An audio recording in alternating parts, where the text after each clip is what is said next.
Shalom, igreja, louvado seja o nome do Senhor. Abra a palavra de Deus em Filipenses, capítulo 1. É um convite que eu te faço. Sabe, antes de falar qualquer outra palavra, eu quero fazer um outro convite a você.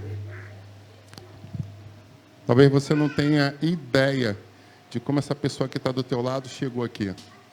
Não, pastor, eu vim com ela no carro, inclusive, eu estava conversando, almocei com ela. Não, acredite em mim. Talvez você não tenha ideia de como essa pessoa que está do seu lado realmente está. Então, quero convidar você, antes de nós passarmos a leitura da palavra, que você desse um abraço nessa pessoa. Mas desse um abraço de verdade, trouxesse uma palavra de vida sobre a vida dela, traga uma palavra de bênção sobre ela, em nome de Jesus. Olha isso mesmo, você que está aí, abraço cruzado, ó, recebe aí uma palavra, recebe um abraço. Isso, agora sim. Agora a gente tem mais sorriso por metro quadrado do que qualquer lugar do Galeão. Amém, glória a Deus. Vem cá, eu sou diferente. Vem cá, obreiro, me dá um abraço também. Eu mereço.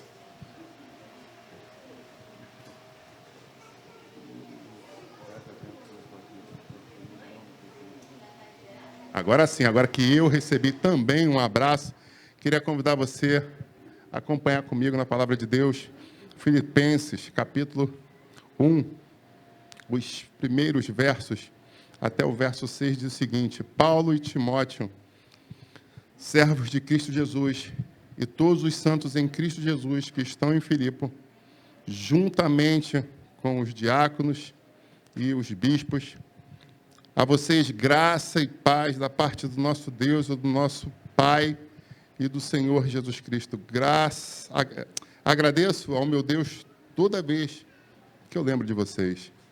Em todas as minhas orações em favor de vocês, sempre oro com alegria. Por causa da cooperação que vocês têm dado ao Evangelho, desde o primeiro dia. E aí eu posso dizer com propriedade, desde o dia que essa igreja nasceu, na sala do nosso obreiro Eric, até hoje, eu me alegro, porque vocês têm cooperado com o Evangelho de Cristo. Muito obrigado. Versículo 6, estou convencido de que aquele que começou a boa obra em vocês, vai completá-la até o dia de Cristo. Você crê nisso? Eu creio nisso. Amém? Então, essa daí é só a saudação. Agora, vamos lá, versículo 27. No finalzinho do capítulo aí. Descendo aqui. Versículo 27 diante diz o seguinte: não importa o que aconteça, exerçam a sua cidadania de maneira digna do Evangelho de Cristo, para que assim, quer que eu vá, ou os veja, quer apenas ouça a seu respeito em minha ausência, fique eu sabendo que vocês permanecem firmes num só espírito, lutando unânimes pela fé evangélica, sem de forma alguma deixar-se intimidar por aqueles que se opõem a vocês, para que isso, sinal de destruição, mas que para vocês seja sinal de salvação, e isso da parte de Deus. Pois a vocês foi dado o privilégio de não apenas crerem em Cristo, mas também de sofrer por Ele, já que estão passando pelo mesmo combate que me viram enfrentar, e agora ouvem que ainda enfrentam. Pai, em nome de Jesus, eu quero te agradecer por essa igreja, por essas pessoas que decidiram sair de suas casas e estar aqui hoje. Senhor, eu creio que nós viveremos momentos extraordinários e desde já eu louvo a Ti e declaro que toda honra, toda glória, todo louvor seja dada somente ao Teu nome, porque só Tu és digno. Nós queremos estar no centro da Tua vontade, declarar aquilo que nasceu no Teu coração para nós. Então, fala aos nossos corações. Pai, existem coisas que estão pendentes na nossa vida. E nós hoje viemos aqui acreditando realmente que nós receberíamos respostas. E é isso que eu quero clamar, Pai. Traz resposta ao Teu povo, em nome de Jesus. Amém. Podeis assentar.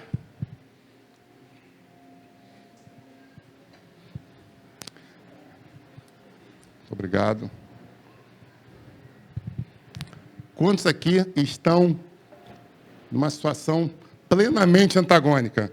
Quantos aqui estão felizes essa noite? E quantos aqui estão em tribulação?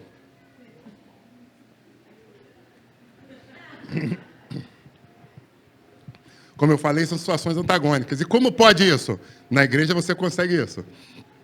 Na igreja você consegue tanto estar em dificuldade, tanto estar passando por lutas, tanto estar em diversos combates, mas ao mesmo tempo estar sorridente, feliz.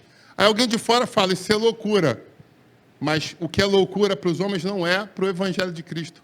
E é por isso que nós estamos aqui reunidos, acreditando, mesmo que em meio a dificuldades, a combates, a lutas, a situações que nós, de repente, entramos por essas portas falando assim, cara, eu não tenho ideia de como solucionar.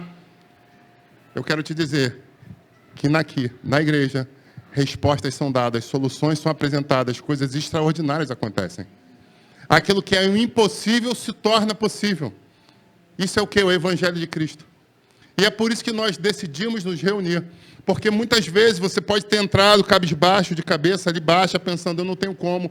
E alguém pura e simplesmente coloca a mão no seu ombro e fala, é possível. E aí você chega e fala, alguém falou comigo. Aquela sensação de que eu estava sozinho em meio a uma multidão. Quem já sentiu isso? Está no meio de uma multidão e olhar para um lado, olhar para o outro e falar assim, cara, ninguém me conhece. Ninguém tem ideia do que eu estou passando. Eu passei por uma experiência há alguns meses atrás com uma pessoa, já faz uns 5 meses, eu estava me apresentando em Manaus e uma daquelas pessoas da área de relações públicas, né? Chegou para mim, olhou e falou assim, seja bem-vindo. E aí, você está bem? Com um sorriso daquele de marca de pasta de dente, né? Aquele sorrisão. E aí, você está bem? E eu virei para essa pessoa e falei assim, você quer saber de verdade ou isso é retórica?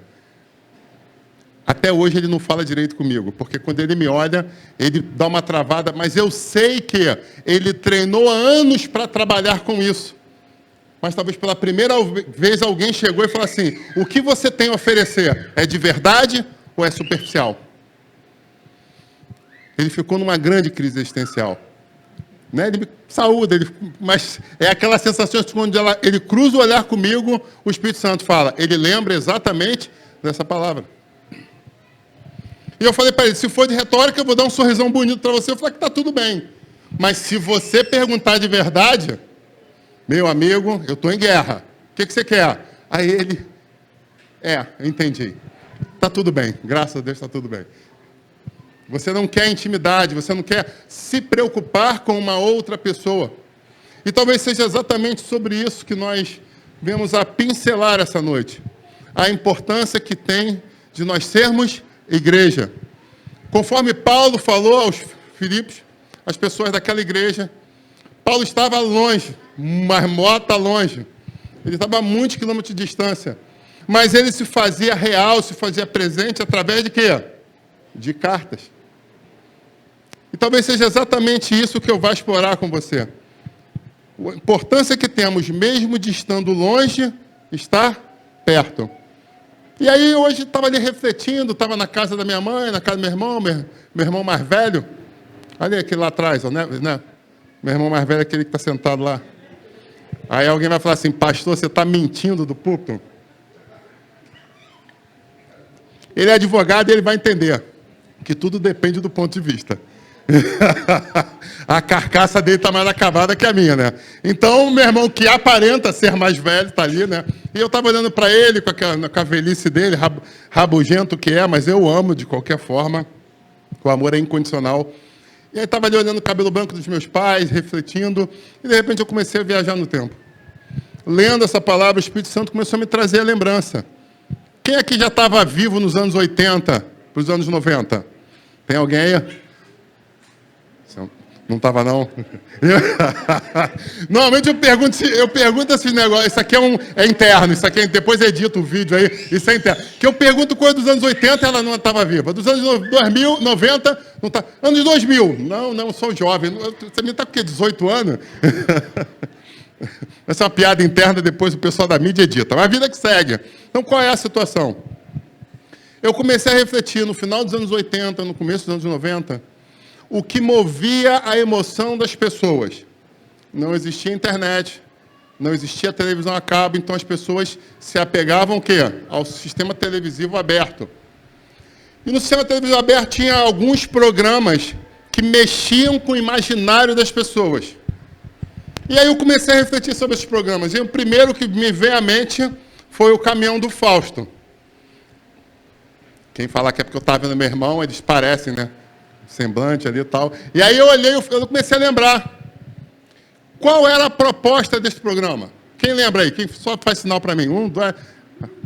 Ela fala assim, não, eu ouvi dizer. Não era viva, mas eu ouvi dizer. Então, qual era a grande proposta dessa situação?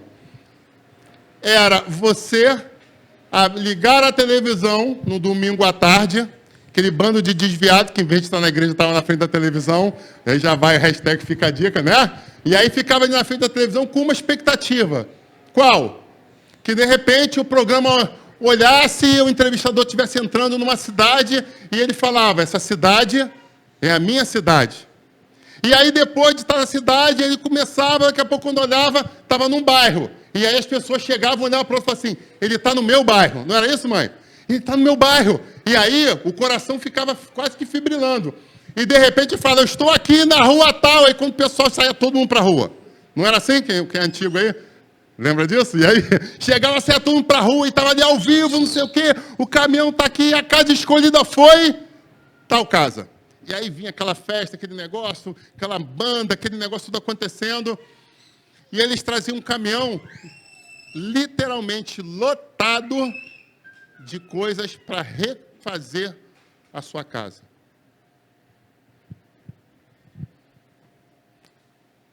Uau! E aí o Espírito Santo foi e me lembrou de mais uma.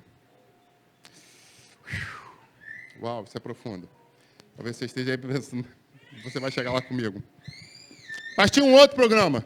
Esse outro programa, já um pouco mais recente, tinha uma outra proposta. Que, de repente, você, na mesma situação, visse que o apresentador famoso chegava lá com as suas bailarinas diante de uma casa e você olhava e falava, aquela é a minha casa. E aí ele já tinha um upgrade, porque agora ele não trazia somente os móveis para dentro da casa, mas ele se propunha a fazer o quê? Uma mudança no layout da casa. E principalmente na fachada da casa. Então, antes, no primeiro programa, você tinha o quê? Aquilo que te causava um grande desconforto no que você via todos os dias, que estava dentro, eles chegavam com a solução para resolver o que te incomodava por dentro. Na evolução televisiva, o que eles propõem? Agora nós vamos trazer a solução para aquilo que te incomoda dentro e aquilo que a sociedade está vendo de fora. A fachada da sua casa vai ser mudada. Porque não basta agora manter tudo bonito dentro. Agora a gente precisa mostrar que do lado de fora também foi mexido. Você já está alcançando aqui, eu estou vendo que tem gente que já está... Pô, estou me ligando qual o caminho que o pastor está seguindo. Alguns queriam a maquiagem dentro. Outros já sonhavam que a maquiagem fosse dentro e fosse fora. Mas o Espírito Santo falou assim, não termina aí, tem mais um. Esse aí era de outro canal de TV. E esse chegava e encontrava pessoas, principalmente nordestinos, que estavam vivendo em São Paulo, na sua grande maioria. E aí eles chegavam a essas pessoas e faziam o quê? Propunham a volta para o seu lar. Eles viam que a pessoa estava ali em São Paulo, que ela tinha saído dos interiores, dos maiores rincões desse Brasil, e estavam ali lutando, buscando, mas que não estava dando certo. Então, qual era a proposta do programa? Pegar você, conhecer você, fazer com que o mundo conhecesse você, e depois disso, te fazer uma grande surpresa, que era o quê? Te levar de volta para a sua casa. Mas a pergunta é, bastava levar de volta para casa? Não. Porque senão eles iam chegar em casa e iam encontrar o quê? As mesmas dificuldades. As mesmas mazelas. Então eles faziam o quê? Como sempre, faziam aquele upgrade, enchia aquele caminhão e trocava tudo que estava dentro. Mas esse programa já viu uma outra situação, ele já tinha uma outra pegada. Eles normalmente davam condições para a pessoa começar a trabalhar, recomeçar a vida com alguma coisa, dando produtos, dando curso, dando situações para que você o quê? Agora que você voltou, eu vou te dar uma profissionalização para você agora, aqui, conseguir fazer o que você não conseguiu lá. E o Espírito Santo ministrou no meu coração o que acontecia. Pessoas que eram sonhadoras, queriam ver os seus sonhos se tornarem realidade. E eu pergunto, existe algum pecado nisso? Sim ou não? Não. Não existe nenhum pecado nisso. Mas ainda nesses programas, eu pergunto a você, o que era necessário acontecer para que esse sonho se tornasse realidade? E aí o Senhor ministrou no meu coração, 7 coisas precisavam acontecer. E aí eu pergunto para você, qual é a primeira coisa que precisava acontecer para que esse sonho se tornasse realidade? A primeira coisa que precisava acontecer, e aí você pode pensar, é redundante, mas eu te provo que não, era se autorizar a sonhar. Porque eu estava vendo aquilo, pessoas eram contempladas, coisas aconteciam semana após semana, e eu olhava e falava assim, poxa, até que seria legal se minha casa fosse escolhida. Até que seria legal se parasse um caminhão lotado de coisa e trocasse tudo que eu tenho dentro. Não seria legal? Pensa aí agora, se, pastor vai fazer aqui o caminhão da Goel, quero trocar a casa de um membro aqui, trocar tudo, conseguir aí um empresário que vai doar algumas coisas, e aí um de vocês vai querer. Alguém gostaria que isso acontecesse?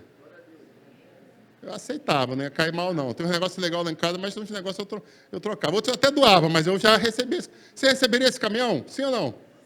Seria legal ou não seria legal? Seria legal. Sem hipocrisia. Seria legal. Seria legal ou não seria legal, Érica? Vou trocar tudo. Não troca a cama das crianças, troca a guarda, troca tudo. Mas quanto que eu vou gastar com isso? Nada. É oferta, é presente. Quem não gosta de ganhar presente? Então, a primeira coisa que eu tinha que fazer é olhar para aquilo e sonhar. Poxa, e eu pergunto a você, o que o dicionário da língua portuguesa te define por sonhar? Desejar algo com insistência. Pensar muito. Almejar. Admitir a possibilidade. Isso são definições de sonhar. Então, quando eu falo para você que para que uma coisa possa começar a se tornar realidade na sua vida, a primeira coisa que você tem que se autorizar o quê? A sonhar. Respaldo bíblico. A própria palavra fala que eles estavam como os que sonham. Está escrito. Eles estavam numa boa quando isso aconteceu? Não. Eles não estavam numa boa, estavam em dificuldade, mas eles não permitiram que os seus sonhos fossem roubados. Mesmo em situações de cativeiro, eles olhavam e falavam, cara, eu vou manter em foco, eu vou manter o meu sonho vivo. E aí entra Jeremias falando, eu preciso trazer à memória o quê? Aquilo que me produz esperança. Eles eram cativos. Então não é um momento bom que, está tudo bem, agora eu tenho uma casa e eu vou sonhar ter imóvel. Não. Um verdadeiro sonhador, um verdadeiro homem e mulher de Deus, não tem nem a casa, mas já está sonhando ganhar os móveis. Pastor, isso é loucura, mas é exatamente isso. Nós vivemos uma situação de loucura para o homem, porque para Deus não há impossível. Amém, igreja?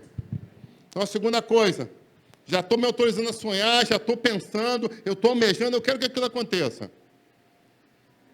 O que eles precisavam fazer agora? O que eu tenho que fazer para me inscrever nesse negócio aí? Então, a segunda coisa era o quê? Saber como fazer para participar. Logo, nascer o quê? A curiosidade.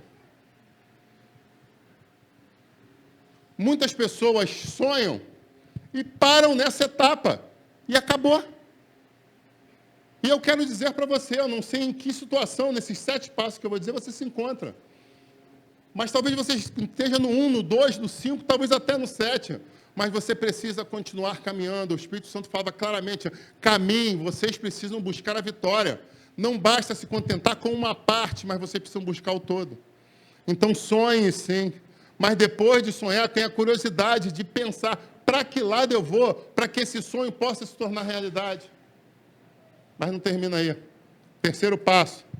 O que era necessário fazer? Já sei, já entendi, assisti o programa, eles davam sempre a orientação do que fazer, não é isso? E agora, qual o terceiro passo? Pessoal mais antigo aí, o que tinha que fazer para poder concorrer ao programa? Então eu tinha que mandar a carta, seria o terceiro passo a ser preenchido nessa redação? Vocês são concurseiros. Seria isso? Se eu estivesse numa banca, eu sonhei, não sei o quê, vi como fazia e mandei a carta. Tirou 10 ou perdeu ponto? Perdeu ponto. Porque como é que eu vou mandar uma coisa que eu não fiz? Então o terceiro passo seria o quê? Escrever a carta. O que eu preciso fazer? Eu preciso escrever uma carta. E aí eu te digo, muitas pessoas não estão conquistando nas suas vidas exatamente porque estão pulando etapas. Simples assim, as pessoas estão pulando etapas. E aí ela pula a etapa e chega ali na frente e agora? O que aconteceu? Não sei, cheguei aqui no correio. Aí o cara pergunta, e aí? A carta, que carta? Você escreveu a carta? Então é necessário, às vezes, a gente voltar atrás e cumprir as etapas que estão pendentes. Está entendendo esse mistério? Está entendendo, igreja? Amém? Estão olhando fixo para mim assim, estão comigo aí? Eu estou sozinho, não? Então a terceira coisa é o quê? Eu preciso escrever a carta. Eu preciso me autorizar a escrever a carta. Próximo passo, qual é?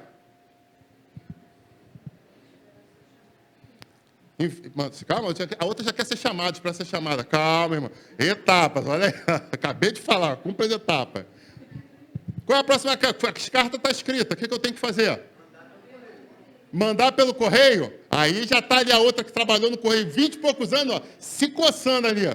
Aí eu mandei pelo correio? É isso? Eu tenho uma carta para mandar? Ou está faltando uma coisinha no meio do caminho? Ah, essa aqui, ó, tá vendo? Ela 18 anos, mas ela escutava as histórias da mãe. Você podia escrever 1000 cartas, você podia chegar diante do carteiro, diante da caixa, diante da agência do correio. Você podia ser mais simpática, mais bonita do universo, mas o que o pessoal do correio ia fazer para você? Cadê o selo? E aí eu pergunto para você, o que significa esse selo? Eu quero o selo. O que é o selo? Hã? Segurança, confirmação, o que era um selo?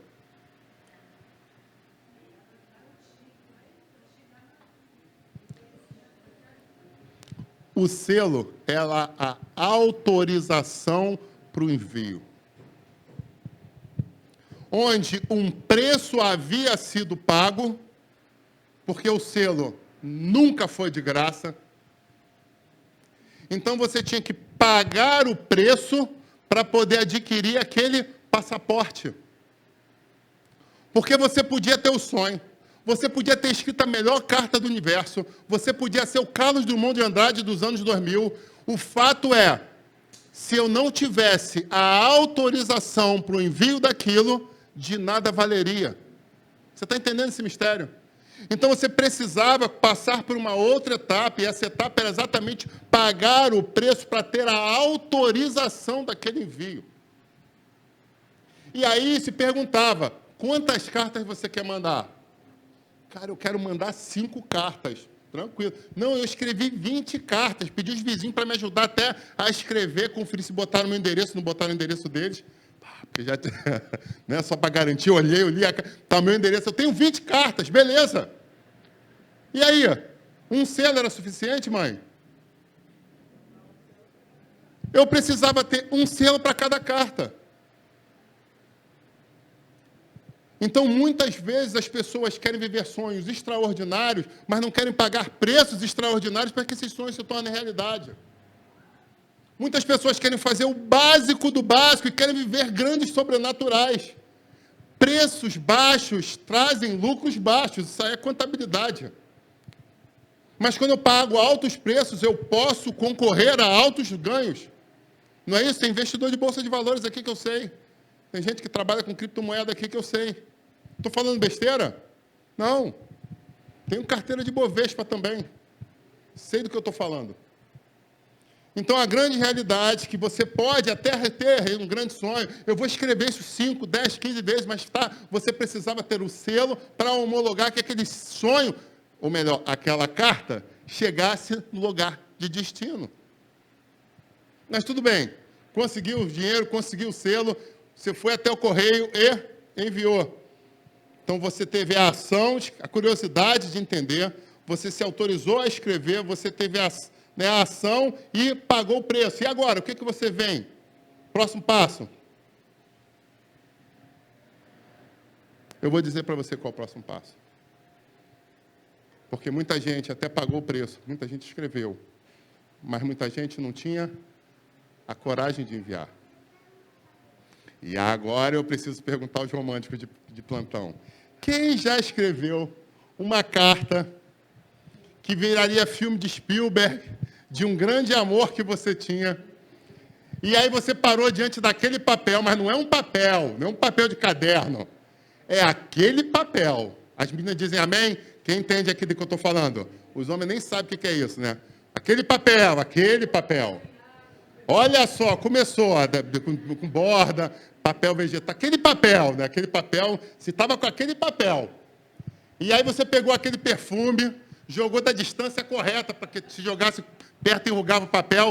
O pastor está revelado aqui, ou o pastor está... É isso? Um beijo de batinha que... Era só passar o batom e dar um beijo no papel? Era isso? Não, tinha toda uma tecnologia... Pablo, escuta aqui, se liga comigo aqui. Quantos beijos elas davam até saber a porcentagem certa de batom? É muito, manchou. Era quase uma impressão digital do lábio. Então, ó, passa o outro. Aí, Deus já está começando a falar aí no coração. Ó, porque sabe, Érico, olha só o movendo no meio das mulheres. Ó, não, esse aqui ficou muito claro. Porque tinha que ser perfeito. Estou falando besteira. Você já fez isso? Nunca fez isso? Deixa para lá. Olha. Fala assim, eu não sou dessa época. Né? O fato é, isso era bonito? Era bonito. Isso era romântico? Cara, isso era romântico. Isso era fantástico. Porque, na verdade, fazia parte de um grande balé de situações que precisavam acontecer até você escolher um envelope. Era pegar um envelope qualquer? Não. Meu irmão, era um envelope. O cara do correio, quando batia, esse envelope está cheio de amor. Não era isso? Aí estava lá, o pessoal entende agora que passar amor é fazer nudes. Misericórdia, irmão. Não faz, isso é a maior burrice do universo. Só pede para engravidar para segurar marido. Essa daí eu acho que é a primeira, a segunda maior fazer nudes. Então não façam isso. Não, em nome de Jesus, não façam isso. Isso não é nem para a igreja, isso é para a internet que está gravando ali. Não faz essa asneira. Isso é burrice. Eu sei que ele chorou e tudo, dizendo que vai entregar para ninguém. É burrice, não faz. É mentira. É mentira, não cai nessa. Furada. Mas voltando para cá, agora que eu entreguei para a internet, então tinha todo um balé que precisava se compor. Mas eu pergunto, quantos amantes escolheram o papel certo, a caneta certa, o batom certo, o perfume certo, os meninos jogavam o perfume na distância certa para fixar no papel sem enrugar o papel. A Manéia olhou para mim e disse assim, estou me ligando que ela sabe do que eu estou falando. Né? E jogava, não, tem que jogar contra o ventilador, não, a favor do ventilador, não vai fixar bem, esse aqui não fixa bem. Depois de alguns dias cheirava o papel para ver se não estava cheiroso. Porque não era só mandar a mensagem e chegar do lado, tinha os dias de correio. Os mais românticos, o que fazia? Jogava na caixinha de correio? Não, porque podia pegar a chuva, molhar a carta, entregar em mãos, lá no correio. Né? O pessoal do correio chegava a chorar de emoção só de pegar a carta. Cheirar, já sentia que a estava cheio de amor. E você está rindo, mas você vai entender onde eu vou chegar. Fica ligado aí, não se perde não. Carta escrita, papel escolhido, envelope escolhido, perfume lançado, beijo dado, palavras extraordinárias no papel. Aquele documento extraordinário foi lacrado. O selo está pregado. O dinheiro da passagem para ir no correio está na tua mão. E eu pergunto, Quantas histórias de amor terminaram exatamente aí? Porque faltou o quê? Faltou o quê? Coragem. É exatamente esse o próximo passo que nós precisamos. Nós precisamos ter coragem de pegar o nosso sonho e jogar ele à frente. E eu posso dizer que meu coração sente que é exatamente aqui que muitos estão parando. Muitos estão com falta de coragem. De pegar aquilo que é o sonho da sua vida e de levar à frente. Sabe por quê? Vou te dizer já já. Porque qual é o sétimo passo, o passo final? Carta enviada, a carta chegou no destino, chega no caminhão do Fausto, chega de volta para sua casa, seja lá qual programa que for. O outro eu nem digo o nome. Seja para o amor da sua vida, seja para o que for, para um pedido de emprego. O que tende a acontecer quando isso chega no destino? Você precisa fazer o que agora? Opa. Esperar seria um ato. Ok? Estaria errada essa questão? Não. Mas o principal que você precisa ter é o quê? Ter fé. Ter fé que isso vai dar certo. Porque quantas pessoas mandaram a mesma carta, parecida com a sua, para o programa? Milhares, dezenas, centenas de milhares. E o que garantia que a sua ia ser escolhida? Porque existiam programas e programas. Alguns pegavam aquele catupilhão, aquela tonelada de cartas, e faziam o quê? Jogava para cima, e o cara ia lá e, puf, pensava uma. Ok, é aleatório. Porém, outros, o que a produção fazia? Eles liam as cartas. E aí, o que eles faziam diante daquelas centenas, milhares de cartas? Tinha sempre aquela que emocionava. E aí, as que emocionavam, o que eles faziam? Eles separavam. E aí, daquelas que eles separavam, eles iam ver qual que era mais emocionante. Porque eles sabiam que as mais emocionantes é o que daria o maior o quê? Ibope. Quanto mais emocionante fosse a história, mais o público ficaria empolgado e faria o quê? Na semana seguinte, voltaria para assistir novamente. Você está entendendo isso? E aí você pergunta, pastor, por que você está frisando isso? E eu vou te explicar. O apóstolo Paulo estava longe da igreja. E aquelas pessoas tinham sonhos. O sonho de ver de novo o apóstolo Paulo? Sim, eles tinham um sonho de ver de novo o apóstolo Paulo. E isso era bom? Com certeza. Mas mais importante do que ver o apóstolo Paulo, eles queriam orientação para o quê? Para que as coisas dessem certo naquela igreja. Então, eles pediam orientações, eles dividiam tanto as vitórias que estavam acontecendo, quanto as derrotas. As vitórias eram para o quê? Para alegrar o coração do pai daquela igreja. Ao mesmo tempo, eles falavam, poxa, essa situação aqui, lembra que o senhor falou com aquele irmão, na última carta que você escreveu de resposta? Que veio trazendo isso, aquela pessoa ouviu, ela se transformou, está vivendo uma outra situação, e glória a Deus por isso. E aí o apóstolo se alegrava, a igreja se alegrava. Em contrapartida, ele trazia algumas outras coisas que eram ruins, e o que ele fazia? Ele pegava uma carta, botava uma marreta na sexta-feira dentro do envelope de carta e marretava a igreja. E aí o que a igreja fazia? Ficava de mimimi, como nos dias de hoje? Não, ela se consertava. Porque o que eles queriam, na verdade, era um crescimento. Era uma libertação, era a transformação das suas vidas. E aí é a hora que eu tenho que dar um pause e dizer, naquele lugar longínquo, mas tão distante, eu lembro do Shurek falando, lá em tão distante, eu estou morando depois de tão distante. Tão distante é quando acaba a estrada. Aí começa o rio. Então, tão distante, anota aí.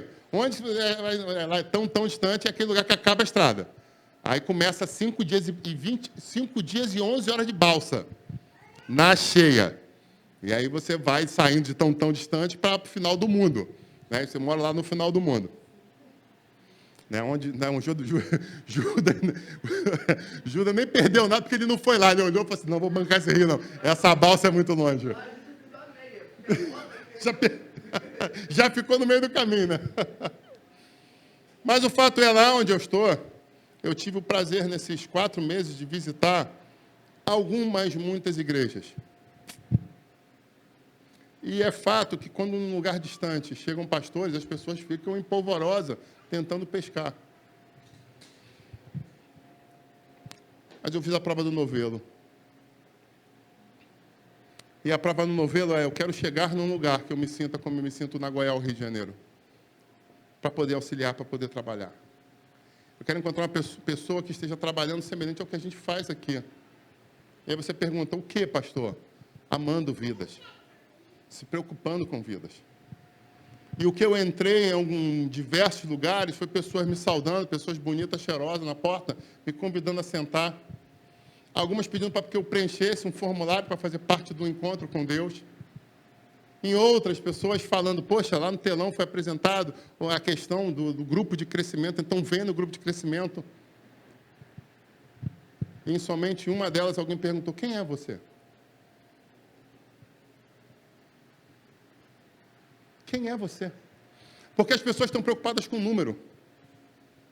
Pô, se 3 vierem a mais para a igreja vai ficar 3 maior. Se aquela família trouxer, vai mais 5, vai ficar 5 maior. E legal, a gente está em crescimento, glória a Deus. Mas o que eu tenho visto são pessoas que têm entrado e saído de igrejas exatamente da mesma forma. E aí alguém chegou para mim aqui no Rio de Janeiro e falou assim: poxa, eu queria tanto fazer parte dessa igreja, mas não dá para mim. Eu falei: por quê? Porque senão as pessoas vão se ligar o que eu faço. Aí eu falei: explique melhor, porque eu fiquei curioso. Não, é porque sabe qual é, né? Tem umas paradinhas aí que eu gosto de Jesus, amado, pô, glória a Deus, eu frequento igreja, sou a igreja X, mas eu não estou me dando bem lá e pô, até pensei em vir para cá, eu senti Deus aqui nesse negócio, eu gostei das pessoas, mas eu me liguei que se eu continuar aqui vivendo no vida de pecado que eu vivo lá, alguém vai me chamar para conversar. E eu não estou afim de mexer nessa carta.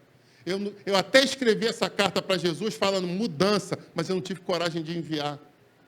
Então eu não quero ir para lá, porque lá as pessoas se preocupam com as outras. Olha que fantástico.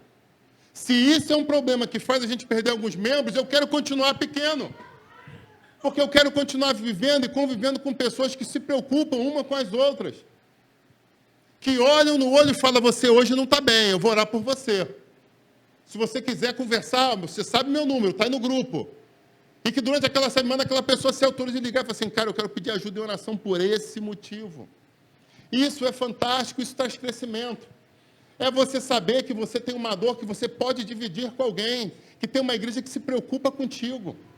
De olhar e saber que pessoas que sabem o nome dos teus filhos. É muito interessante isso.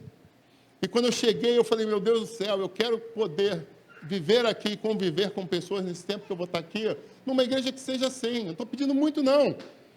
Pessoas que não pura e simplesmente me olhem como um número, ou como um, aspas, potencial. A palavra escravo é forte. Eu gosto quando minha esposa está comigo, que ela olha para mim e fala: tira escravo, troca aquela, já joga outra palavra. Gosta, mulher dos sinônimos, né? Deus abençoe a pastora que está lá em depois de tão distante. Está lá na ceia, na igreja de um amigo nosso. Mandou a foto agora. Foi lá para o CA. A gente veio dividir aqui, ela foi dividir lá com as filhas. E aí o mais interessante é que ela fala assim: poxa, se estiver chovendo, eu acho que eu vou assistir o culto pela internet. Mas ela mandou mensagem para mim agora há pouco dizendo que as minhas filhas falam: mãe, indiferente se está chovendo ou não, vamos à igreja, porque é importante a gente cear em família. Que em nome de Jesus alguém troque o cálice com elas, porque isso também não é muito comum. O que você vê nas ceias, por esse Brasil afora, as pessoas pegando seu pão, fazendo a sua oração, o seu momento, e acabou. Eu tive a minha comunhão com Deus. Mas eu pergunto: o que o Evangelho de Cristo nos ensina? Que precisamos ter comunhão um com os outros. E a ceia, que a gente vai passar para daqui a pouco, como eu estava conversando ontem com o Eduardo, que seja uma ceia inclusiva, não uma ceia exclusiva. Ele estava dividindo comigo uma experiência que ele passou numa igreja recentemente. O diácono vinha servindo, aí quando uma irmã esticou a mão, ela tirou a bandeja, tipo assim: eu sei que você fez no verão passado, você não merece não. Aí eu falei: que isso, você pênalti? Eu olhei e falei, sério? Ele, sério. A bandeira servida encolheu a mão. Você não. Vocês estão rindo, mas essas coisas acontecem aí fora. E não é muito raro, não. Então, o fato é, irmãos, o meu convite a você é ter coragem de escrever essa carta. Pastor, que carta é essa? Essa carta tem 2 remetentes. E a primeira dela, sem dúvida, é para o Senhor Jesus. Eu convido você a pegar uma cópia dos teus sonhos, das suas preocupações, das suas inquietações, das suas ansiedades, e dividir com Ele. Mas não é aquela situação que eu já escutei de algum, ele já me conhece, ele já me esquadrinha e ponto. Não. Assim como um apaixonado sonhava em receber uma carta, ele literalmente quer receber uma carta sua, onde você abre o seu coração para ele. E, em princípio, isso era só uma situação figurada. Mas, quando eu estava orando ali dentro do gabinete, o Espírito Santo falou assim, convida a igreja a fazer exatamente isso. Porque isso acaba sendo também, dentro da psicologia, uma livre associação. Então, eu quero fazer um convite para você essa semana, não é a próxima semana, não é essa semana ainda. Escreva uma carta. Sabe o que é isso? É pegar um papel, uma caneta e botar ali, ó. Bota lá, meu querido Jesus, Senhor da minha vida, meu El Shaddai. Escreve, começa ali, bota data, bota lugar. Estou aqui ó, no Rio de Janeiro, estou aqui em Manaus, eu estou aqui escrevendo para você. Por causa disso, e bota no papel. Sabe, essa semana eu escutei lá em Manaus uma situação de um irmãozinho que viveu uma história com um pastor, ele estava dividindo comigo. E ele falou que quando foi a esse pastor, e pessoas simples, pessoas, simples, ponto. Pessoas simples e ponto, de bairro simples. E às vezes na simplicidade Deus fala, e aquilo ministrou meu coração. E o pastor falou o que para ele? Acabei de lembrar disso agora, não tá, veio agora, essa conversa eu tive essa semana, tinha esquecido. O pastor falou para ele, não, calma aí. Volta para casa, escreve uma carta, vamos apresentar essa carta para Jesus. E o que ele fez? Voltou para casa e fez o quê? Escreveu a carta. Jesus. Talvez você tenha mandado muita carta para Papai Noel. Olha aí, ó. Quem escreveu carta para Papai Noel aí? Levanta a mão para me ver. Ah, não. É aqui, ó. Pergunta a você. Quem escreveu carta para o bom velhinho? Obrigado, Eric, por perguntar. Eric, obrigado, tá vendo? Papai Noel. Quem escreveu carta para Papai Noel pedindo aquela boneca, aquele trem, aquele autorama?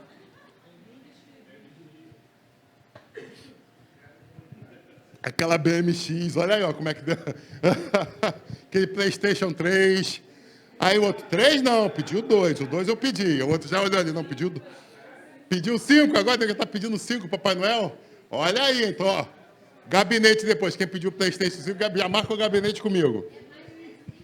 Master System. O fato é, talvez você tenha acreditado exatamente em outras situações, mas o que eu estou falando para você aqui é uma situação bem real.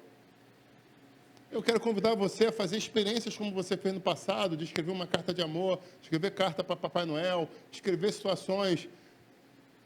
Quero convidar você agora pela primeira vez, talvez você que nunca tenha feito, a escrever uma carta. E apresentar ao Senhor Jesus essa carta.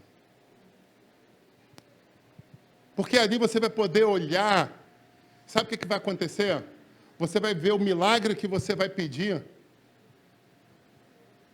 E quando acontecer, você poder voltar com lágrimas naquela carta e ticar e falar, atendido na data tal. Você vai poder fazer como Jeremias falou, traga a memória o que te produz esperança. Porque às vezes você pode estar na dificuldade, mas você vai de vez em quando pegar aquela carta e falar assim, cara, eu pedi aqui 5 coisas impossíveis. Uma já aconteceu. E aí o que vai acontecer com você? Você vai se encher de motivação para buscar as outras 4. Mas deixa eu convidar a você a fazer uma coisa, deixa eu te dar um conselho, um bisuzaço, bizu de prova, de concurso. O professor de concurso, o pessoal gosta do bizu, dá um bizu aí. Vou te dar um bizu então de prova. Não escreve só por escrever e guarda na gaveta não. De vez em quando você vai lá, Abre ela, lê ela de novo. E apresenta ao Senhor de novo. E de novo. E de novo. E cada hora que você vê um daqueles tópicos se cumprindo, lembre-se de ser grato. De voltar e trazer a ele e falar assim, Pai, eu quero te agradecer. Porque em cima desses 5 milagres que eu pedi, o primeiro, talvez já tenha sido o mais difícil. Quem já passou por isso, de pedir várias coisas impossíveis e de repente se contemplar com você. Essa aqui eu pedi, mas essa aqui eu nem imaginava que ia acontecer. É exatamente sobre isso que eu estou convidando você a viver hoje. A viver uma situação lúdica, mas uma situação espiritual. Eu estou chamando você a fazer prova com Deus. Coloca o teu sonho no papel. Coloca a tua dificuldade no papel. E veja o sobrenatural acontecer na tua vida. Então, quero terminar te dizendo, autorize-se. Autorize-se a trocar de faixa, a trocar de canal, a evoluir nessa situação. Autorize-se a viver esses 7 passos. Até propriamente dito, falar assim, eu fiz o possível, agora o impossível cabe a Deus. Porque o escrever, o comprar, pagar o preço, botar lá, entregar no correio, era o que você podia fazer. E eu lembro de pessoas que concorreram a situação como essa, eu conheci gente que ganhou esse negócio aí. E alguém que olhava do lado e falou assim, não, isso era armação, isso não é possível não. Porque vai ter sempre aquele que vai minimizar o teu milagre. Estou falando besteira? Vai ter sempre aquele que vai assim, não, isso não foi milagre, isso foi sorte. Ou isso foi peixada, que você conhecia alguém que desenrolou para você. Sempre vai ter alguém tentando diminuir a vitória que você teve. Ela não vai até comemorar contigo, mas ela vai tentar trazer racionalidade, porque ela não acredita em sobrenatural. Sabe por quê? Porque às vezes ela é aquela que sonhou contigo, que viu o programa contigo, que pegou as instruções contigo, escreveu a carta junto contigo, pagou o preço pelo selo, mas ela não teve coragem de enviar. Sabe por quê? Porque ela falava, isso é mentira, ninguém vai ganhar. Quantas pessoas param exatamente nessa fase? Porque olham e falam, não vai dar, isso não dá, nem tem como acontecer. E dentro das igrejas, o que a gente mais escuta são pessoas que vivem situações sobrenaturais, extraordinárias, fantásticas. Eu estava hoje conversando com a minha mãe alguma das coisas que ela falou assim, não, meu filho, seria tão bom se... Aí eu cheguei e falei assim, ri, falei, mãe, já aconteceu. Aí ela, hã? Eu falei, já aconteceu, mãe. Mas como assim? Aconteceu mês passado. Não, mas se não sei o que acontece. Mãe, eu sonhei assim, eu apresentei isso. Foi ou não foi? E ela, é? Ela já estava, acho que até ficou assim meio sem graça. Ela falou assim, pô, pensei que situações difíceis. Eu falei, mãe, não tem nada melhor do que você entregar a tua vida na mão do Senhor. Porque quando você paga o preço, se entrega na obra de Deus, ele opera a teu favor. Eu tenho experimentado isso há 31 anos e eu continuo dizendo com todo fôlego, vale a pena servir, vale a pena pegar 12 horas de aeroporto para chegar aqui. Teve hora que eu estava lá em Viracopos, que eu falei assim, meu Deus do céu, o que eu estou fazendo? Que boca pobre. Aí na mesma hora eu parava e pensava, mas eu vou poder ceiar e trocar o cálice com meus irmãos. Glória a Deus por essa oportunidade. E aí você pergunta, pastor, o que você veio fazer aqui? Ceiar com vocês. Foi isso que me fez enfrentar 12 horas para vir e enfrentar 6 horas para voltar. Eu vim aqui para ceiar com vocês. Para olhar para vocês e falar assim, eu estou longe, mas eu estou perto. Muito mais perto do que aquela igreja estava do apóstolo Paulo. Porque antes, eles tinham que escrever uma carta. Agora, é só você pegar essa caixinha aqui, discar um número. E aí você escolhe se você quer escrever uma carta para mim, se você quer ouvir a minha voz, se você quer falar ao vivo ou se você quer ver o meu rosto. Só depende de você. Só depende do tamanho da tua saudade. E eu vim aqui para te dizer isso. E eu agradeço a Deus porque algumas pessoas têm usado essa tecnologia ao favor da nossa amizade, ao favor da nossa comunhão e do nosso pastoreio. Eu agradeço a Deus por isso. Mas eu sei que alguns não fazem, então eu resolvi vir até aqui para falar assim, se você quiser, você pode fazer, mas se necessário for, eu enfrento mais 12 horas de aeroporto. Não tem problema não, faço um monte de conexão e chego aqui de novo. Para a gente dividir, para a gente se abraçar. Mas eu te digo que a tecnologia está a nosso favor, é só a gente usar. E aí, enquanto tudo isso aconteceu, o Espírito Santo falou, pior do que o que aconteceu contigo, São pessoas que falam, não, pastor, mas você está muito longe. Quantas pessoas dizem que amam outras pessoas, que moram a poucos quilômetros de distância e já não visitam há meses? Eu falei, eita, sério, Senhor? Sim. Tem gente que fala que ama de paixão e já não liga há quanto tempo? 2, 3 meses? Eu quero convidar você a começar a cuidar mais daquelas pessoas que estão vivas perto de você. Eu lembro como se fosse hoje, o pastor João Teutônio. Eu saía de um culto, de um congresso com ele, e um congresso foi sexta, sábado e domingo. E domingo a gente estava ali, terminou o congresso. Tarde a gente se empolgou, ficou depois num coquetel ali com os líderes, né?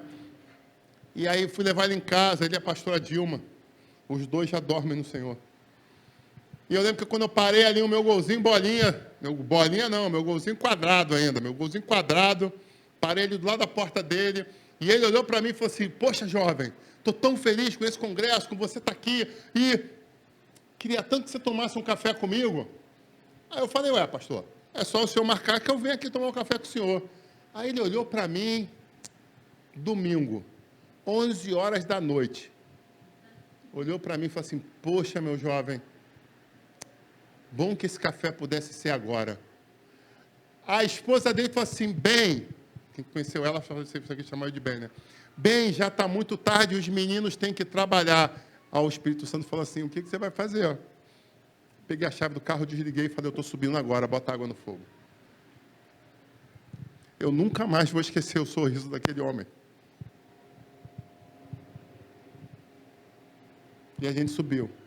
E eu tomei café com ele.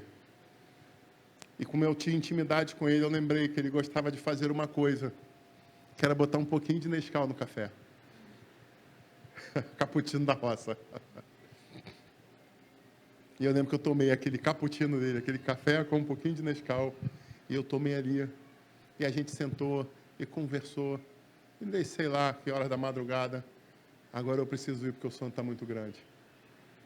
E ele virou para mim e falou assim, como eu estou feliz por você ter aceitado o meu convite. Naquela época não tinha internet, era a chance que a gente tinha de se ver. Minha esposa olhou para mim e falou assim, você está muito cansado, né? Eu falei assim, eu tô destruída aqui de cansado, e amanhã tem que acordar de madrugada para ir para o quartel, mas vida que segue. Porque da mesma forma que o meu corpo está muito cansado, o meu espírito está renovado. Eu não sei mais quanto tempo aquele Senhor tem ainda entre nós, mas eu sei que hoje eu aproveitei uma oportunidade. Que em nome de Jesus vocês sejam a igreja que pegam e usam as oportunidades de forma correta. Amém, igreja? Eu profetizo sobre a tua vida que você tenha discernimento para usar as oportunidades. Seja a oportunidade de enviar aquele currículo para aquela empresa. Seja a oportunidade de visitar aquele tio que já está velhinho, que você tanto ama, que fez tanto por você, que você está com uma saudade, mas está fazendo uma pós-graduação e está pegado naquilo, mas que você vai parar um dia, vai lá visitar ele.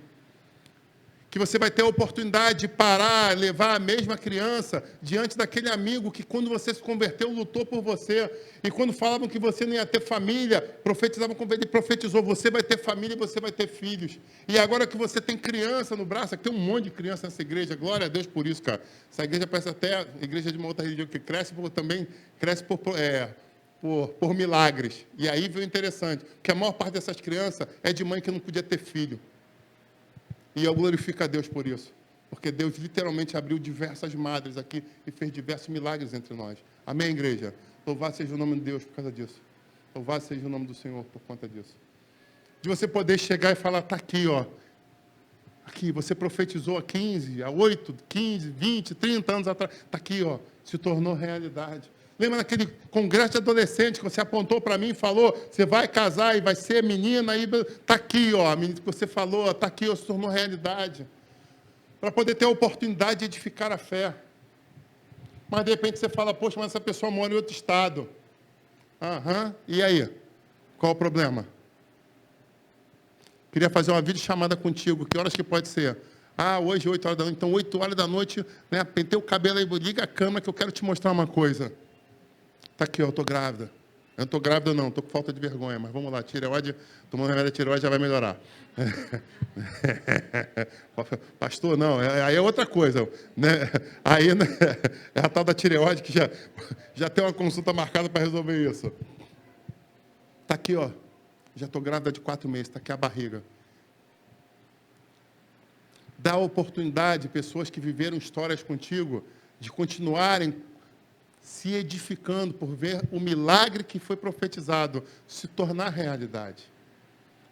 Eu ontem chorei de emoção quando eu cheguei em casa, porque eu conversei com o Eduardo e foi profetizado algo há uns 10, 11 meses atrás, a gente lembrou quando foi. E a palavra profética que foi lançada, que parecia, aquilo era uma coisa fácil de acontecer? Humanamente, tinha alguma chance de acontecer? Ah, não, você estava olhando uma situação. Não, era uma coisa louca. Era uma loucura, que se eu parasse para pensar humanamente, assim, daqui a uns 4, 5 anos, quem sabe? Mas Deus mandou entregar uma coisa específica para ele. Ele ontem pôde chegar para mim, olhar nos meus olhos e falar, pastor, agora, 10 meses depois, aquilo que parecia impossível aconteceu. E eu falei, eu agradeço a Deus por ter enfrentado essas 12 horas de aeroporto, para poder chegar aqui, para edificar minha fé. Muito obrigado. Muito obrigado por ter dividido comigo. Muito obrigado, Senhor. Porque mais uma palavra profética se cumpre na boca do profeta. Sabe, igreja, é motivo para a gente se alegrar. Amém? Bom, então termino te dizendo, se autorize a viver um milagre. Romanos 10, 17 vem dizer o seguinte, a fé vem pelo ouvir, e ouvir as boas novas de Cristo. Sabe o que o Senhor quer de você? Que você seja, em alguns momentos, aquele que envia a carta, mas em outros momentos Ele espera que você seja esse grande apresentador. Aquele que apresenta a esperança para outras pessoas. Aquele que é o que convida, como eu estou fazendo, a escrever a carta. É aquele que convida a acreditar, porque aquilo pode se tornar realidade. Então é isso que o Senhor sonha, não só de mim, mas sonha de você. Para que você seja co-participante do Evangelho de Cristo. E eu posso dizer uma coisa, meu amigo, grandes coisas é trabalhar para Deus vivo, isso é fato. Então, que em nome de Jesus nós possamos ser esses pregadores de Boa Nova, que nós possamos ser aqueles que levam o Evangelho à frente. Amém? E eu termino te dizendo,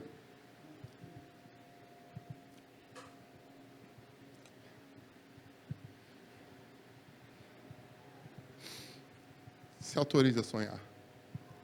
Nós estamos vivendo um tempo de sequidão, mas eu te falo, se autorize a sonhar. O Senhor tem contemplado o teu coração, Ele quer fazer, só basta que você faça o quê? Apresente a Ele e peça para que o sobrenatural se torne realidade em sua vida. Amém?